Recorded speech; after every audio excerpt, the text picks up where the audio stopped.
ప్రస్తుతం నంద్యాల జిల్లాలోని నందికొట్కూరు పట్టణంలో ఉన్నాం. నందికొట్కూరు పట్టణంలో మున్సిపాలిటీ ఆఫీస్ దగ్గర దాదాపుగా ఇక్కడ పుచ్చకాయల బిజినెస్ చాలా అవలీలగా జరుగుతూ ఉంటుంది. దాదాపుగా 10-15 షాపుల నుంచి అనేక వందల రకాల పుచ్చకాయలు ఉంటూ ఉంటాయి. ఇక్కడ మన స్టేట్లో కాకుండా ఇతర రాష్ట్రాల్లో ఈ పుచ్చకాయలు పండించడం, అదేవిధంగా అక్కడి నుంచి మనకు ఇక్కడ ట్రాన్స్పోర్ట్ పూర్తిగా మనకు నందికొట్కూరు ప్రాంతానికి చేరుతూ ఉంటుంది. అధికంగా వర్షాలు ఉంటేనే, అదేవిధంగా రైతన్నలు బాగుంటేనే పుచ్చకాయల బిజినెస్ బాగుంటుంది. లేదంటే రైతన్నలు బాగలేకపోతే కూడా ఈ వ్యాపారం అనేది చాలా దారుణమైన పరిస్థితిలో నడుస్తుందని చెప్పేసి వ్యాపారస్తులు మనకు తెలియజేశారు. ఒక్కసారి వారిని అడిగి పుచ్చకాయల బిజినెస్ ఎలా ఉంది, ప్రజెంట్ నందికొట్కూరు పరిస్థితుల్లో ఉన్నటువంటి పుచ్చకాయల వ్యాపారస్తులు ఎలా ఫీల్ అవుతున్నారని మన పూర్తి సమాచారం మనం తెలుసుకుందాం.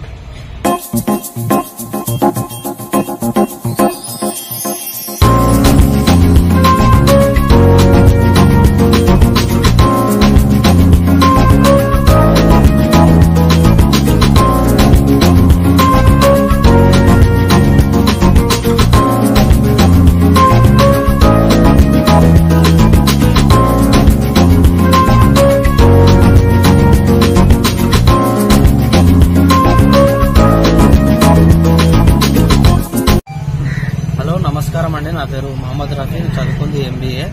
నేను జాబ్స్ లేక ప్రజెంట్ పెద్దల నుంచి వ్యాపారం చేస్తున్నాను. ఇక్కడ వాటర్ మెలన్ వ్యాపారం వచ్చేసి 10 ఏళ్ళుగా చేస్తున్నాయి. ఇక్కడ ఈ సంవత్సరం రేట్లు ఎక్కువ ఉన్నందున చాలా ఇబ్బందికరంగా ఉన్నది. ఈ వాటర్ మిల్స్ మీరు ఎక్కడి నుంచి తెప్పిస్తారు? మేము ఇక్కడ నుంచి తమిళనాడు నుంచి తమిళనాడు నుంచి తొలకమస్తం నుంచి. ఎక్స్పోర్ట్ ఛార్జెస్ కూడా చాలా ఎక్కువ ఉన్నాయి. పోయినసారి అంతా లేవు. ప్రజెంట్ బిజినెస్ ఎలా ఉందంటారు? చాలా బిజినెస్ చాలా వరస్ట్ గా ఉంది. పోయినసారి సంవత్సరం కంటే ఈ సంవత్సరం చాలా వరస్ట్ గా ఉంది.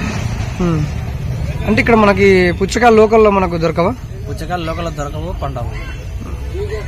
రోజువారీ ఆదాయాలు ఎలా ఉంటాయి? రోజువారీ ఆదాయాలు 15,000 నుంచి 20,000 దాకా ఉన్నాయి. ఈ పెట్టుబడి ఎలా? పెట్టుబడి చాలా అధికంగా ఉందండి ఈసారి. అంటే అప్పుడు మీరు ఈ వ్యాపారానికి బిజినెస్ కోసం ఎంత పెట్టుబడి పెట్టింటారు? మినిమం అనేది 5 lakhs to 10 lakhs దాకా ఉంటుంది. 5 లక్షల నుంచి 10 లక్షల దాకా. ఈ అమౌంట్ మీకు ఎన్ని లోపు కవర్ అవుతుంది? కవర్ అవుతుందో, నష్టం వస్తుందో, లాభం అవుతుందో చెప్పలేమండి. 3-4 months వరకు.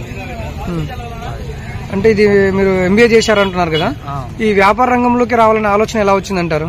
జాబ్స్ లేక, కాంపిటీషన్ ఉంది, దేనికైనా ఎగ్జామ్స్, కాంపిటీషన్, హెవీ సిలబస్, అంత మెచ్యూరిటీ లేక, అంత jobs, money problem, finance problems ఉండబట్టి జాబ్ బిజినెస్ అనుకోబట్టి. మీరు ఒక్కరే వచ్చారా, మీతో పాటు మీ కుటుంబ రంగంలో? మొత్తం కుటుంబం మొత్తం ఇదే రంగంలో, పుచ్చకాయల ఈ మన వ్యాపారం రంగంలో. అంటే మీరు ఎలా ఫీల్ అవుతున్నారా? నా పెద్దల నుంచి చేస్తున్నది కంటిన్యూ, నాతో పాటు ఇదే ఉండాలని నేను అలా కోరుకుంటున్నాను.